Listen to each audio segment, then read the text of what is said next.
শুভ সকাল প্রিয় ছাত্রছাত্রীরা, তোমরা নিশ্চয়ই ভালো আছো, মন দিয়ে পড়াশোনাও করছো। আমরা আগের দিন রবীন্দ্রনাথের কবিতা পড়ছিলাম। রবীন্দ্রনাথের লেখা, রবীন্দ্রনাথের দর্শন, রবীন্দ্র ভাবনার মধ্যেই ছিলাম। আজও আমরা সেখানেই থাকব। দেখো, আজকে সারা পৃথিবীর মানুষ যে অবস্থায়, যে ভয়াবহ পরিস্থিতির মোকাবিলায় আজ ব্যস্ত, সেই সময় অর্থাৎ এই যে অদ্ভুত এক অন্ধকার সময়, চারদিকে শুধু মানুষের মৃত্যু মিছিল, এই সমস্ত কিছু রবীন্দ্রনাথ কেমন করে লিখে গেছিলেন। তিনি লিখছেন এক জায়গায়, নববর্ষ এলো আজি দুর্যোগের ঘন অন্ধকারে, আনেনি আশার বাণী, দেবে না সে করুণ প্রশ্রয়। প্রতিকূল ভাগ্য আসে হিংস্র বিভীষিকার আকারে, তখনই সে অকল্যাণ, যখনই তাহারে করি ভয়। নববর্ষ এলো আজি দুর্যোগের ঘন অন্ধকারে। আজকেও কত প্রাসঙ্গিক দেখো, এই ভয়াবহ সময়ে দাঁড়িয়েও রবীন্দ্রনাথের কবিতা কতখানি প্রাসঙ্গিক, কতখানি সমকালীন। তিনি বলছেন, যখন আমরা ভয় পাই তখনই অকল্যাণ, অর্থাৎ ভয় আমাদের ভেতরের শক্তিকে শেষ করে দেয়, নাশ করে। তাই তিনি গানে গানে বলছেন, বিপদে মোরে রক্ষা করো, এ নহে মোর প্রার্থনা, বিপদে আমি না যেন করি ভয়। কি অদ্ভুত না? আমাদের ছোটবেলায় আমি যখন স্কুলে পড়তাম, তখন আমাদের স্কুলে জাতীয় সঙ্গীতের সাথে আরও একটি প্রার্থনা সঙ্গীত, আরও একটি গান, স্বদেশ পর্যায়ে, রবীন্দ্রনাথের স্বদেশ পর্যায়ের একটি গান আমরা গাইতাম। সেই গানের কথাগুলোও দেখো, এই মুহূর্তে, এই সময়ে, এই যে ভয়াবহ একটা সময়ে সবাই ভয়ে সন্ত্রস্ত, সেই সময়ে দাঁড়িয়ে কতখানি শক্তি দেয়। সংকোচেরও বিহ্বলতা নিজেরে অপমান, সংকটেরই কল্পনাতে হয়েও না ম্রিয়মান। মুক্ত করো ভয়, আপনা মাঝে শক্তি ধরো, নিজেরে করো জয়। আমরা একদিন ঠিক নিজেকে ততখানি উন্নীত করতে পারবো, নিশ্চয়ই পারবো, যেদিন এই অতিমারি আমাদের কাছে হার মেনে যাবে, পরাজয় মেনে যাবে। এই বিশ্বাস রেখে, এই ভরসা রেখেই আমাদের এগিয়ে যেতে হবে। আজকে আমরা খেয়া কবিতার যে বিষয়ভিত্তিক আলোচনা, সেই আলোচনা এবার শুরু করি। রবীন্দ্রনাথ আমাদের প্রতিদিনের, রবীন্দ্রনাথকে ছেড়ে আমরা কিছু ভাবতেই পারি না। তাই প্রতিদিনের জীবনে, প্রতি মুহূর্তে আমাদের দেখো রবীন্দ্রনাথ কেমন প্রাসঙ্গিক হয়ে ওঠে। সেদিন বলছিলাম যে দুটো গ্রাম, নাম না জানা দুটো গ্রাম, যখন নৌকো করে রবীন্দ্রনাথ সেই পদ্মা, গড়াই নদী বা নাগর নদীতে ভেসে জমিদারির জমিদারি পরিচালনার কাজ করতেন, যখন দেখতেন তার জমিদারি, সেই সময়ে তিনি এরকম একটি চিত্র, রোজকার চিত্র, সে যে কোনো গ্রাম হতে পারে, সেই চিত্র দেখে তিনি এই কবিতাটি লিখেছিলেন বা ভেবেছিলেন এই কবিতাটি লেখার কথা, বা এঁকেছিলেন কবিতার মধ্যে দিয়ে একটি গ্রাম বাংলার ছবি।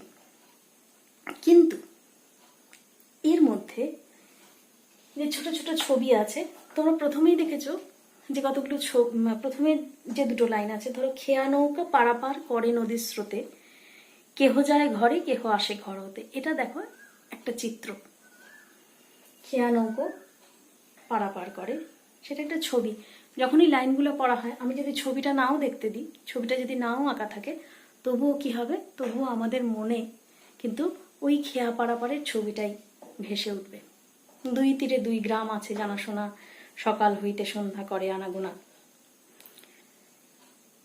ঠিকই আছে, এই চারটে লাইনের মধ্যে দেখো একদম সাধারণ গ্রাম জীবনের কথা আছে। এইবারে পৃথিবীতে কত দ্বন্দ্ব, কত সর্বনাশ, নতুন নতুন কত গড়ে ইতিহাস, রক্ত প্রবাহের মাঝে ফেনাইয়া ওঠে, সোনার মুকুট কত ফুটে আর টুটে।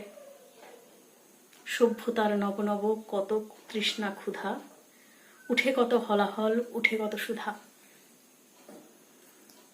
এই যে অংশটা, আবার দেখো এই অংশটা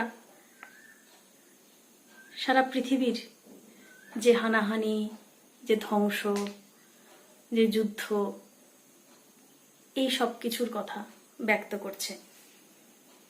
সেই জীবনের সাথে, সেই সাধারণ মানব জীবনের সঙ্গে এই যে পৃথিবীতে ক্ষমতা দখলের লড়াই, যে মানুষে মানুষে যে দ্বন্দ্ব, সিংহাসন দখলের লোভের যে দ্বন্দ্ব, সেই দ্বন্দ্বের সাথে মানুষের এই সাধারণ জীবনের, সাধারণ মানব জীবনের সম্পর্ক কিন্তু খুব ক্ষীণ।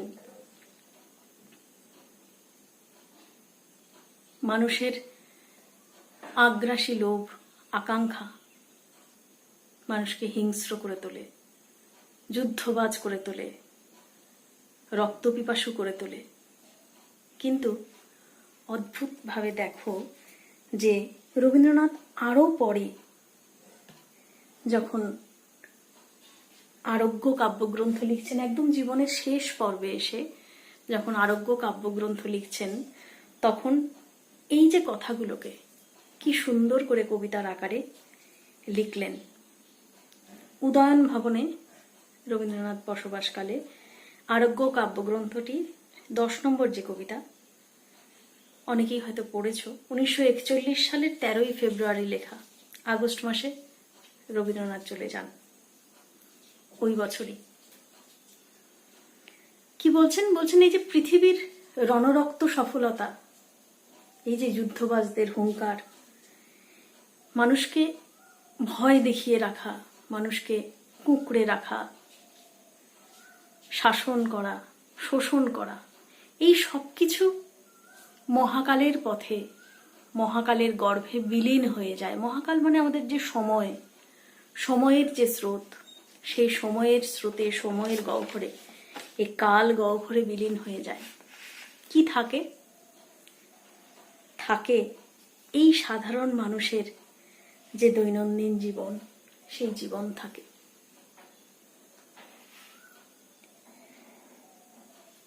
এই চলিষ্ণু মানব সভ্যতা, এই মানব জীবনই থাকে। তিনি লিখছেন যে জানি তারও পথ দিয়ে বয়ে যাবে কাল, কোথায় ভাষায় দেবে সাম্রাজ্যের দেশ বেড়া জাল। জানি তার পণ্যবাহী সেনা জ্যোতিষ্কলোকের পথে রেখামাত্র চিহ্ন রাখিবে না। যে সময়ের খাতায় তার কোনো চিহ্নই থাকবে না, যেন একটা বুদবুদের মতো সময়ের এই মহাসমুদ্রে, এই মহাকালের গর্ভে সেই শাসক বা সেই সাম্রাজ্যবাদী শক্তি বা সেই রাজনৈতিক দল বা সেই গর্ভোদ্যত সভ্যতার অহংকারে মদমত্ত সেই অত্যাচারী রাজা, এরা সবই এক একটা বুদবুদের মতো। তার কোনো চিহ্নই মহাকাল রাখে না। তার জায়গা কোথায়? সে কোথায় থাকে? বলছে তার জায়গা হয় শিশুপাঠ্য কাহিনীতে। সে রক্তমাখা অস্ত্র হাতে যত রক্ত আঁখি শিশুপাঠ্য কাহিনীতে থাকে মুখ ঢাকি। আমরা ইতিহাস বইয়ের পাতায় এই সমস্ত অত্যাচারী রাজাদের কাহিনী পড়ি, বাচ্চাদেরকে ভয় দেখাই, ওই কালা পাহাড় আসবে, ওই বর্গিরা এলো, তাড়াতাড়ি খেয়ে নাও, এরকম করে তাদেরকে আমরা ভয় দেখাই। এদের আমাদের জীবনে এদের আর কোনো গুরুত্ব নেই। রাতছত্র ভেঙে পড়ে, রণডঙ্কা আর শব্দ করে না। শিশুপাঠ্য কাহিনীতে মুখ ঢেকে রাখে অত্যাচারী রাজারা। তাহলে জীবনের চিরসত্য কি? তাহলে পৃথিবীর পথে বা এই মহাকালের পথে কিসের চিহ্ন আঁকা হয়? কাদের কথা সময় মনে রাখে?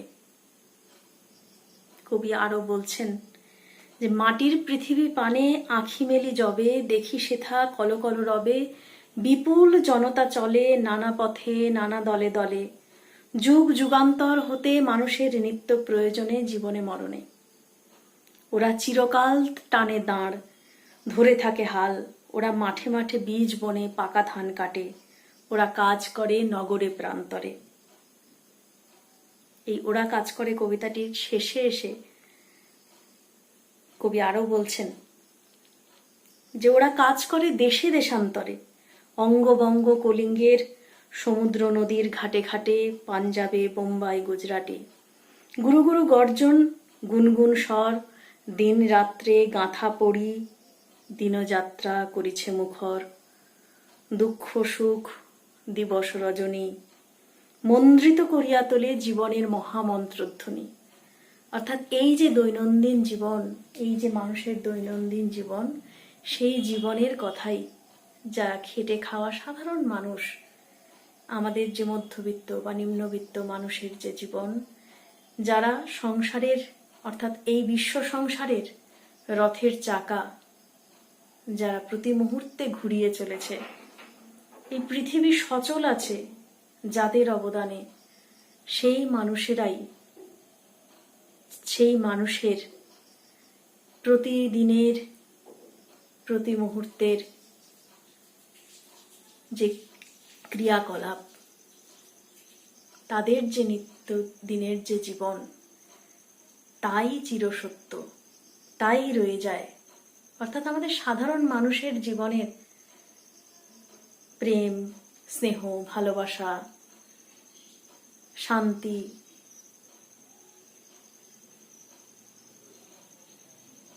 প্রীতি, বন্ধুত্ব,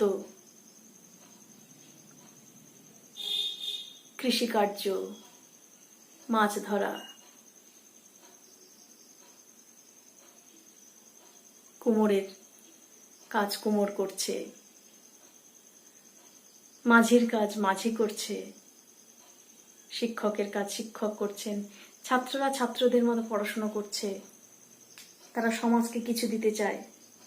সমাজের জন্য আমাদের প্রতিদিন এই সমাজটাকে গড়িয়ে গড়িয়ে চালানোর জন্যে, এই বিশ্ব সংসারকে চালানোর জন্যে যা যা দরকার, সেই কাজগুলো যারা করছেন, সেই সাধারণ কর্মমুখর মানুষের কথাই যেন এই মহাকাল লিখে রাখে। কবির কবিতাতেও যেন সেই কথাটাই বারবার ধরা পড়েছে। আমরা এই কবিতাটা যখন লিখছেন, যখন চৈতালি কাব্যগ্রন্থ প্রকাশ হচ্ছে, তখন 1896 সাল। রবীন্দ্রনাথ তখন যুবক, আর একদম জীবনের শেষ প্রহরে এসে 1941 সালে এসেও তার মনে ওই একই উপলব্ধি রয়েছে। তার আগে দ্বিতীয় বিশ্বযুদ্ধ প্রত্যক্ষ করেছেন, প্রথম বিশ্বযুদ্ধ প্রত্যক্ষ করেছেন, ব্যথিত হয়েছেন, যন্ত্রণাদীর্ণ হয়েছেন। মানুষে মানুষে এই হানাহানি কাটাকাটি কবির কাছে কখনোই পছন্দের ছিল না। কবি কখনোই এই পৈশাচিক উল্লাস উপভোগ করেননি। তিনি তাই বারবার ব্যথিত চিত্তে তার কলম তুলে নিয়েছেন। তখন তিনি লিখছেন যে এই যে রণরক্ত সফলতা, এ শেষ সত্য নয়। কি থাকে? থাকে সাধারণ মানুষের যে প্রতিদিনকার প্রত্যহের যে জীবন আমাদের, সেই জীবনই চিরসত্য। এইখানে আমরা আরো একভাবে ভাবতে পারি। এই কথাটি 1915 সালে, তোমরা আর একটু বড় হয়ে পড়বে, এখানে তো কোনো ঘন্টা পড়লে ক্লাস শেষ হয়ে যাবে এরকম কোনো বাধা ধরা নিয়ম নেই, তাই তোমাদেরকে আর একটু বলতে ইচ্ছে করছে যে টমাস হার্ডি যুদ্ধ বিষয়ক কবিতা লিখেই তার খ্যাতি, অবশ্যই যুদ্ধ বিরোধী। তিনি তার একটি বিখ্যাত কবিতা, সেই কবিতায় লিখছেন, 1915 সালে কবিতাটি লেখা হয়। কবিতাটির নাম in time of the breaking of Nations. খুব আস্তে আস্তে বলছি যাতে তোমরা ইংরেজি বুঝতে পারো, একটু বাংলাও অনুবাদ করে দেব, ভাবানুবাদ করে দেব। In time of the breaking of nations, Thomas হার্ডির লেখা। Only a man harrowing clods in a slow silent walk with an old horse that stumbles and nods, half asleep as they stop. তিনটে ছবি আছে কবিতাটার মধ্যে। প্রথম ছবিটি এটি যে only a man, কবিতাটার নাম কি বলছে? বলছে যে in time of the breaking of Nations, অর্থাৎ দেশে যখন যুদ্ধ লাগে, দাঙ্গা হয়, দেশ ভেঙে যেতে, দেশ ভাগ হয়, মানুষে মানুষে বিভেদ সৃষ্টি হয়, সেই যুদ্ধ বিধ্বস্ত দেশের কথা লিখছেন। যে যুদ্ধের পরে কি হয়, যুদ্ধ শেষ হলো, তারপরে কি হয় সেই সময় লিখছেন। উনি প্রথম বিশ্বযুদ্ধের স্মৃতি নিয়ে, প্রথম বিশ্বযুদ্ধে সময়ে, প্রথম বিশ্বযুদ্ধের চলাকালীন তিনি তার অন্তরের যে যন্ত্রণা, এই হানাহানি দেখে, বিশ্বযুদ্ধ দেখে, সেটাই তিনি এখানে প্রকাশ করেছেন। কবিতাটি 1916 সালে সম্ভবত প্রকাশিত হয়। Only a man harrowing clods in a slow silent walk with an old horse that stumbles and nods, half asleep as they stop. অর্থাৎ এক বৃদ্ধ কৃষক, সেও তার বয়স হয়ে গেছে, সেও খুব ধীরে ধীরে ঝুঁকে মাটির ঢেলা, চাষের জন্য মাঠ তৈরি করার সময় সেই মাটির ঢেলা ভেঙে ভেঙে চলেছে। যেহেতু বিদেশি কবিতা, সেখানে ঘোড়ার ব্যবহার আছে। তার সঙ্গে কি আছে? তার সঙ্গে তারই মতো জরাজীর্ণ একটি ঘোড়া, সেই যেন সেই লাঙল টেনে চলেছে। আর সেই মাটির ঢেলা ভাঙছেন, আর সেখান থেকে ওই যে ঘাসের বা আগাছার যে শেকড়গুলো, সেখানে যেন ধাক্কা খেয়ে, হোঁচট খেয়ে তারা যেন মুখ থুবড়ে পড়ে যাবেন, এরকম যেন অবস্থা তৈরি হচ্ছে। সেরকম তারা যেন অনন্তকাল ধরে, দৃশ্যটা দেখে মনে হচ্ছে যেন এটা শেষ নেই, আদি অনন্ত কাল ধরে, আবহমান কাল ধরে এই কৃষক যেন ক্ষেত চাষ করে চলেছেন, ফসল ফলিয়ে চলেছেন। ক্লান্তির ভারে অবসন্ন, তার বয়স হয়েছে, ঘোড়াটিরও বয়স হয়েছে, কিন্তু তবুও যেন তার থামার উপায় নেই।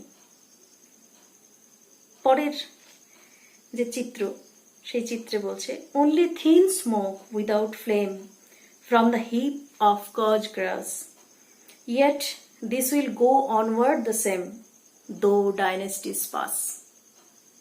দেখো রবীন্দ্রনাথের সাথে কোথায় মিলে যায়। বলছে only thin smoke without flame, অর্থাৎ শিখাহীন, অর্থাৎ আগুনের স্ফুলিঙ্গ নেই, এরকম সরু ধোঁয়ার রেখা আমাদের ক্ষেত খামারেও আমরা দেখতে পাই। যখন খড় কেটে নিয়ে যাওয়ার পরে যে ধানের গোছাগুলো থাকে, সেগুলোকে আগুনে পুড়িয়ে দেওয়া হয়, তখন অনেক দূর থেকে আমরা সেই ধোঁয়া কুণ্ডলি পাকিয়ে আকাশে উঠছে দেখতে পাই।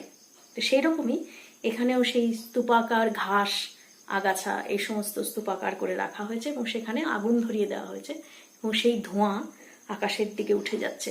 বলছে এই যে ঘটনাটা, এটা 100 বছর আগেও যেমন ঘটেছে, 1000 বছর আগেও যেমন ঘটেছে, আবার 100 বছর পরেও ঘটবে, হাজার হাজার বছর ধরে একইভাবে এইভাবে এই ধোঁয়ার কুণ্ডলি উঠবে। কারণ কি? কারণ এখানে কৃষিক্ষেত্রে চাষ করতে গেলে, মানে চাষাবাদের জন্য এইভাবে ফসল উঠে গেলে সেই ফসলের যে অবশিষ্ট, যে নিচের যে শক্ত, যেটা কাজে লাগে না, সেই অংশগুলোকে কি করা হয়, এক জায়গায় জড়ো করে আবার নতুন ফসল বোনার জন্য ওই এক জায়গায় জড়ো করে ওগুলোকে আগুন ধরিয়ে দেওয়া হয়। ধান খেতে আমরা এটা দেখতেই পাই, আমরা যখন যাতায়াত করি তখন প্রায়শই এরকম দেখা যায়। যখন ফসল ওঠে, ধান যখন উঠে যায়, তখন আমরা এটা দেখতে পাই প্রায়।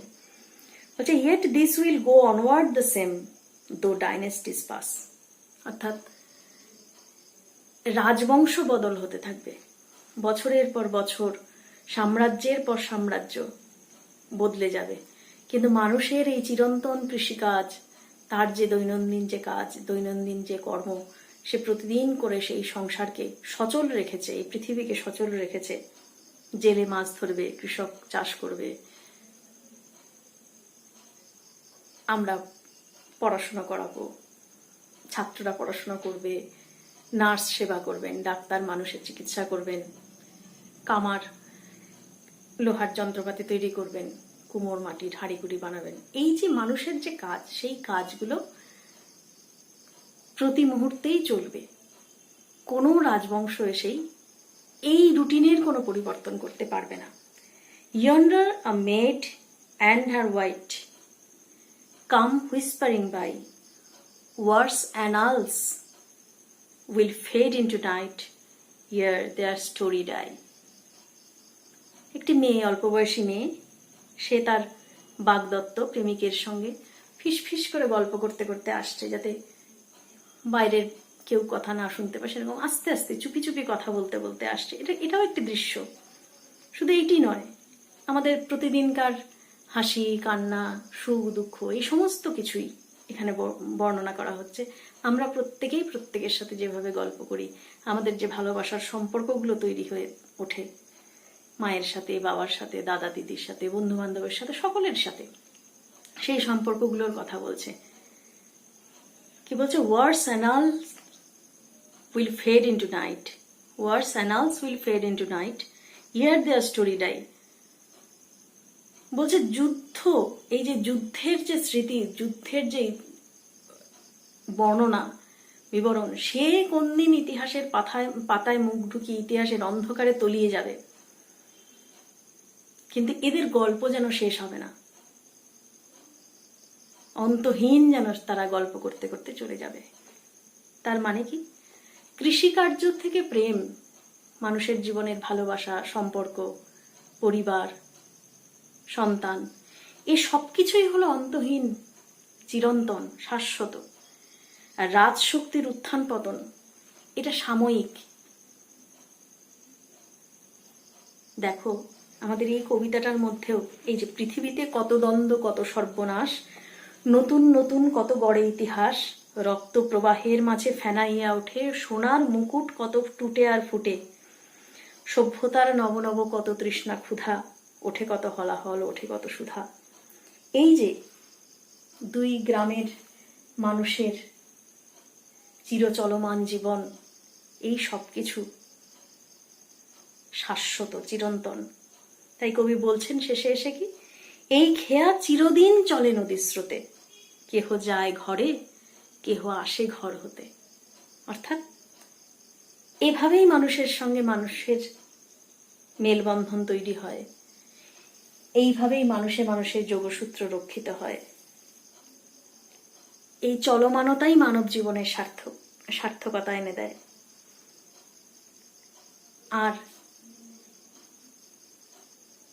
রাজছত্র ভেঙে পড়ে। কত রাজা আসে, কত রাজা যায়, সাধারণ মানুষের জীবন একই রকম ভাবে বয়ে চলতে থাকে।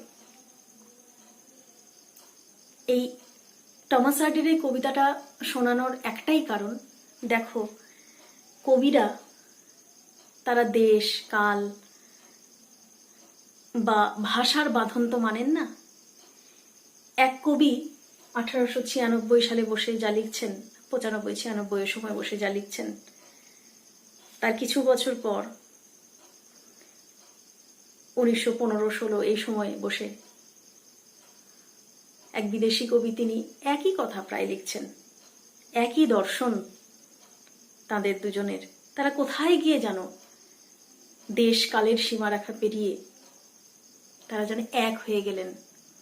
আবার একই ভাবে দেখো, আরো কত বয়সকালে জীবনের শেষ পর্যায়ে এসে রবীন্দ্রনাথ আবার ওরা কাজ করেতে, সেখানেও মানবতার, মানব সভ্যতার, আমাদের এই চিরচলমানতার জয়গান গেয়েছেন। এই কবিতায় আরো একটা দৃষ্টিভঙ্গি, আরো একটি দৃষ্টিকোণ থেকে আমরা যদি দেখি, তাহলেও এই কবিতাটিকে দেখা যেতে পারে।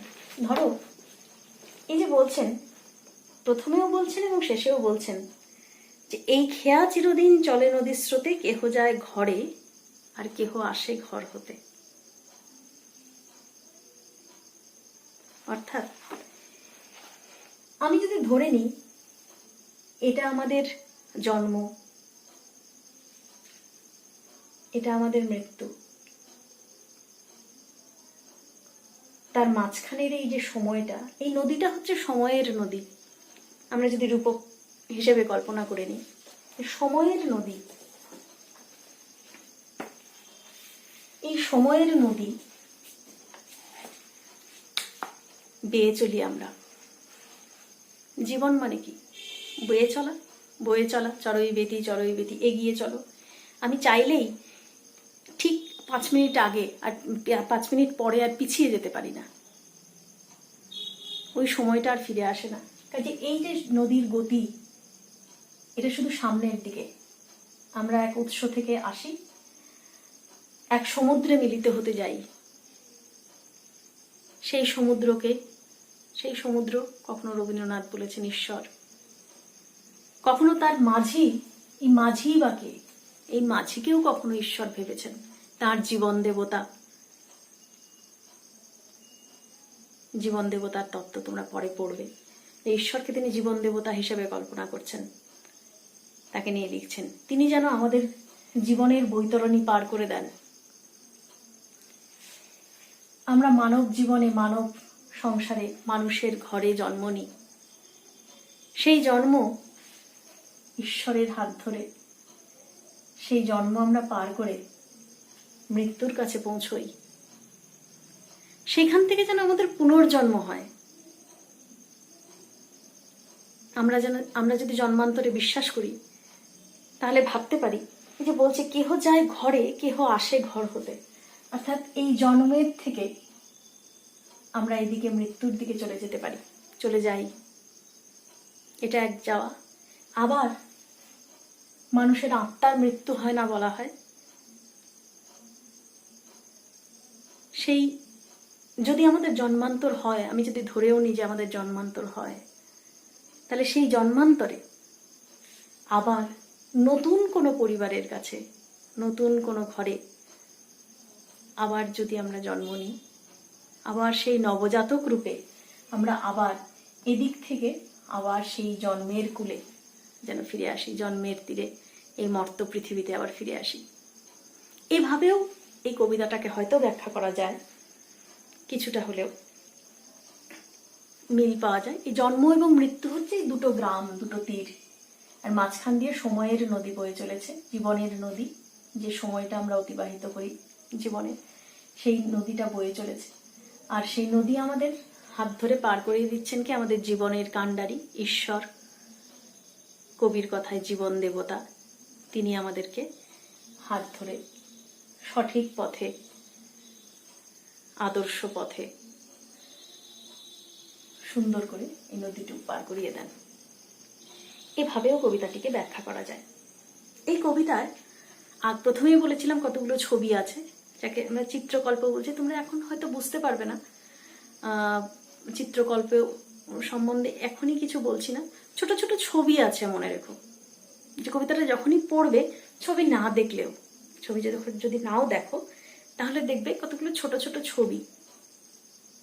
প্রথম ছবি দেখো, খেয়া নৌকা পারাপার করে নদীর স্রোতে, কেহ যায় ঘরে, কেহ আসে ঘর হতে। চোখ বুঝে ভাবো, একটা নৌকো, দুপাশে দুটো গ্রাম, একটা নদীর মধ্য দিয়ে নৌকো যাচ্ছে। সোনার রক্ত প্রবাহের মাঝে ফেনাইয়া ওঠে, সোনার মুকুট কত টুটে আর ফুটে। এখানেও দেখো একটা ছবি ফুটে উঠেছে, কিসের? দাঙ্গা, যুদ্ধ, মানুষে মানুষে হানাহানির একটা চিত্র এই অংশটাই ফুটে উঠেছে। আর কিসের চিত্র ফুটে উঠেছে? আবার দেখো বলছে যে সভ্যতার অগ্রগতিতে সমুদ্র মন্থন, আগে ক্লাসে পড়িয়েছিলাম যে সমুদ্র মন্থনের ফলে যে বিষ উঠেছিল আর এক হাতে অমৃত উঠেছিল, তার কথা বলছে। সভ্যতার নব নব কত তৃষ্ণা ক্ষুধা, ওঠে কত হলাহল, উঠে কত সুধা।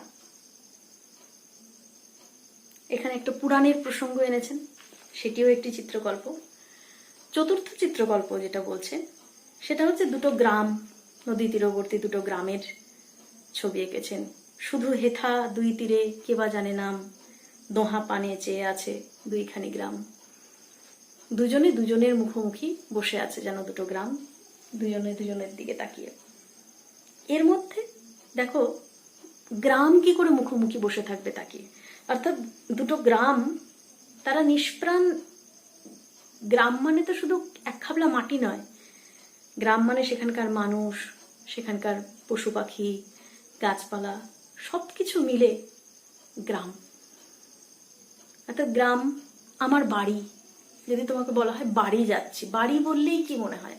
ইট কাঠ কংক্রিট দিয়ে তৈরি একটা বাড়ি? না, বাড়ি মানে বাবা মায়ের মুখ, ভাই বোনের মুখ, আরো যারা আত্মীয় স্বজন থাকে তাদের ভালোবাসা ভরা মুখগুলো কথা মনে হয়। তার মানে বাড়ি মানে একটা অনুভূতি। গ্রামও তেমনি। এখানে দেখো সেই জন্য বলছেন দোহা পানে দুইজনে দুজনের দিকে চেয়ে আছে, তাকিয়ে আছে দুটো গ্রাম। অর্থাৎ এখানে রবীন্দ্রনাথ মানবায়িত করেছেন, গ্রাম দুটোর যেন প্রাণ আছে। তারা শুধু এক খাবলা মাটি নয়, এক টুকরো মাটি নয়, তাদের মধ্যে প্রাণ প্রতিষ্ঠা করেছেন। আর যে শেষ যে চিত্রকল্পটি আছে সেটি হচ্ছে এই খেয়া চিরদিন চলে নদীর স্রোতে, কেহ যায় ঘরে কেহ আসে ঘর হতে। সেখানে চিরগতিময়তার কথা বলছেন। এই প্রবাহের কোনো শেষ নেই। মানুষের মৃত্যু হয়, মানুষ চলে যায়, তবু মানব জাতি থেকে যায়। মানুষের মৃত্যু হলেও মানব রয়ে যায়। অর্থাৎ মানব জীবন সে কোনোদিন থামে না, সে চলমান। আশা করি তোমরা বুঝতে পেরেছ। কবিতাটি কঠিন নয়, কঠিন কখনোই বলবো না। নিজের নিজের মতো করে বুঝে নিতে হয়। একটু ধরিয়ে দিলে তোমরা ঠিকই বুঝতে পারবে। নিশ্চয়ই এখন বুঝতে পেরেছ। এবারে আসি, বোঝানো তো অনেক হলো, এবারে আসি তোমাদের হোম টাস্ক। আমি বলি কি, 3 নম্বরের যে ব্যাখ্যাগুলো আসে, সেই 3 নম্বরের ব্যাখ্যা অর্থাৎ 60 শব্দের মধ্যে তোমরা যে 3 নম্বরের ব্যাখ্যামূলক প্রশ্ন আসে সেইগুলো একটু পড়বে।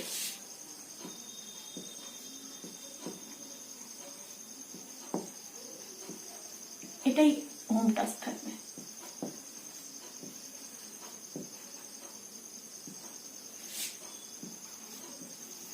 পূর্ণমান কিন্তু 3 থাকে। কত শব্দের মধ্যে লিখতে হয় নিশ্চয়ই জানো, 60 শব্দের মধ্যে।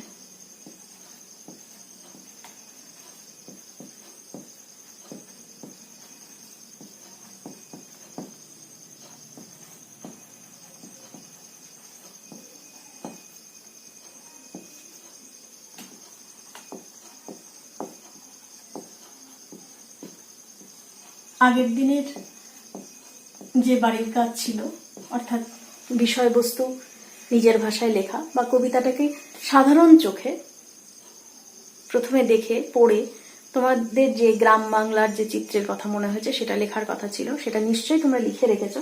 স্কুল খুললে অবশ্যই দেখব। এখানে ব্যাখ্যামূলক প্রশ্নের মধ্যে এই সভ্যতার 1 নম্বর, পুরোটা লিখলাম না। সভ্যতার নব নব কত তৃষ্ণা ক্ষুধা, ওঠে কত হলাহল, উঠে কত সুধা।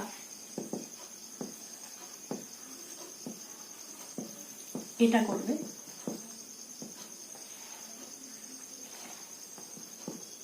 2 নম্বর,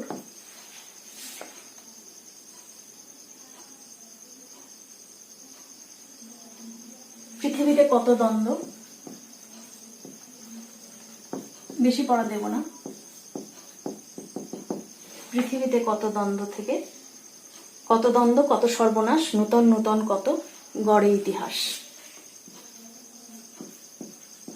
2 লাইন করে করে।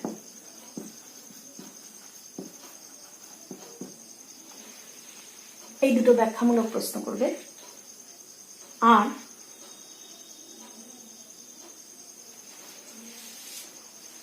এই প্রশ্নটা দিচ্ছি, এই প্রশ্নটা এক্ষুনি আলোচনা করেছি যে রবীন্দ্রনাথ যে চিত্রকল্পগুলো, যে ছোট ছোট ছবি এঁকেছেন, সেই ছবিগুলো কি কি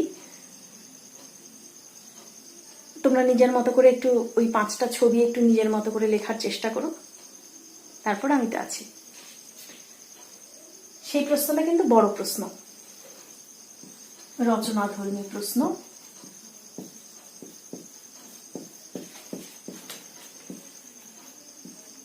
নিশ্চয়ই জানো রচনাধর্মী প্রশ্ন কত শব্দের মধ্যে লিখতে হয়? 150 শব্দের মধ্যে লিখতে হয়।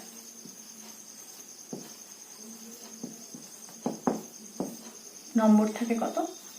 5। আচ্ছা, কি প্রশ্ন? একটাই প্রশ্ন দেব, সেটা হচ্ছে খেয়া কবিতাটি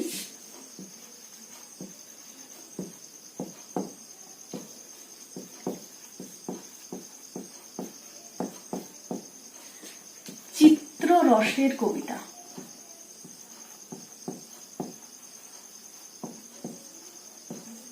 ওই যে বিষয়বস্তু আলোচনা লিখেছ বাড়িতে, সেই বিষয়বস্তু আলোচনা আর এই যে চিত্ররসের কবিতা, মানে এই যে 5টা ছবি দিয়ে 5টা ছবি ফুটে উঠেছে, সেই 5টা ছবির ব্যাখ্যা, এটা পড়লে দেখবে যে কোনো প্রশ্ন আসে সেগুলো তোমরা লিখতে পারবে। আলোচনা করো।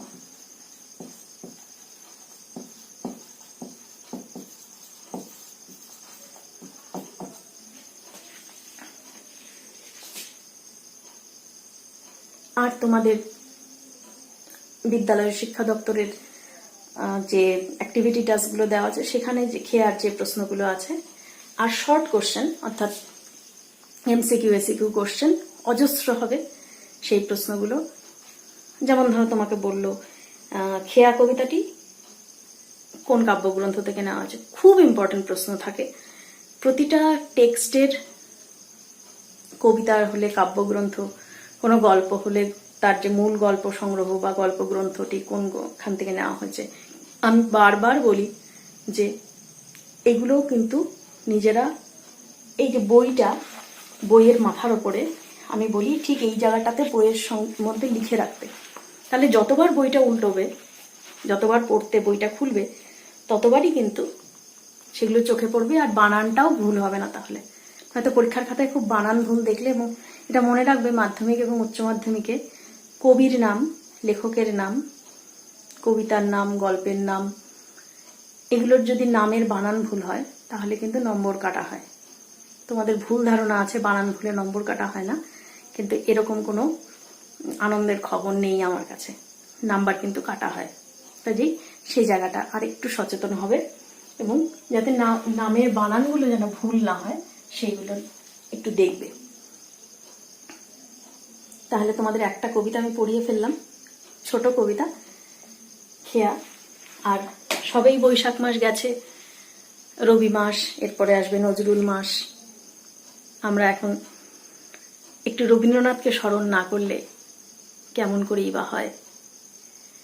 একটা কথা বলি যে এই যে খেয়া কবিতাটি বলতে বলতে ভুলে গেছি বলার সময়, যে এই খেয়া কবিতার যে চলমানতার কথা, যে প্রবহমানতার কথা, যে গতির কথা এখানে বলা হয়েছে, সেই গতির কথাই যেন তিনি পরবর্তীকালে বলাকা কাব্যগ্রন্থে যেন বিশদে বিস্তারিতভাবে সেই বলাকা কাব্যগ্রন্থে ফুটিয়ে তুলেছেন। সেটা অনেক পরের কথা, আরো যখন বড় হবে, আরেকটু পড়াশুনো বিস্তারিত করবে, তখন তোমরা ভালো করে পড়বে। বলাকা কাব্যগ্রন্থকে বলা হয় গতিরাগের কাব্য। সেই গতির কথা, মানব জীবনে মুক্তির কথা, ডানা মেলে ওড়ার কথা, স্বাধীনতার কথা, চলমানতার কথা, এই সমস্ত কথা বলাকা পর্বের কাব্যগুলির মধ্যে ফুটে উঠেছে। অর্থাৎ কখনো কোনো কবির বা সাহিত্যিকের রচনা একটা কোথাও থেমে যায় না, তার যে ভাবনাগুলো, তার যে জীবন দর্শন, এই বিভিন্ন কাব্যের মধ্য দিয়ে, কবিতার মধ্য দিয়ে, গানে, গল্পে, উপন্যাসে দেখবে এটা বিনি সুতোর মালার মতো যেন গেঁথে ফেলা যায়, এখান থেকে ওখান, ওখান থেকে ওখান।